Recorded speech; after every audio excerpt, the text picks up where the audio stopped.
বিজ্ঞাপন নির্মাতা হিসেবে দীর্ঘদিন ধরে দর্শকদের কাছে পরিচিত আদনান আল রাজীব বিজ্ঞাপনের পাশাপাশি তার নির্মিত একাধিক টেলিভিশন নাটকও দর্শকপ্রিয়তা পেয়েছে।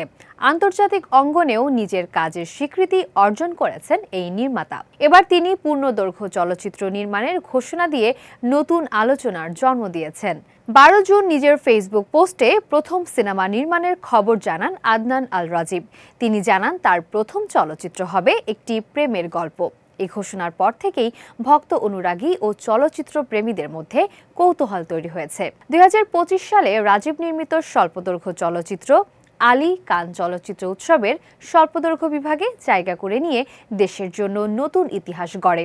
পরে ছবিটি বিশ্বের বিভিন্ন আন্তর্জাতিক চলচ্চিত্র উৎসবে প্রশংসা ও পুরস্কার অর্জন করে। সেই সাফল্যের পর থেকেই দর্শকদের প্রশ্ন ছিল কবে পূর্ণদৈর্ঘ্য চলচ্চিত্র নির্মাণ করবেন তিনি। ফেসবুক পোস্টে রাজীব লেখেন, ক্যারিয়ারের শুরুর দিকে তিনি কাছে আসার গল্প নামে একটি প্রেমের গল্প নির্মাণ করেছিলেন, যা সে সময় তার জীবনের সবচেয়ে বড় সাফল্য ছিল।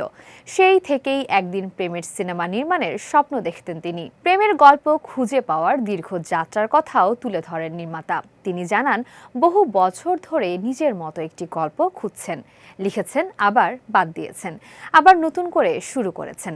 অবশেষে তিনি অনুভব করেছেন সেই গল্প এখন তার কাছে স্পষ্ট। পোস্টের শেষ অংশে রাজীব লেখেন, আমার জীবনের প্রথম সিনেমা বানাতে যাচ্ছি, দেখা হবে সিনেমা হলে।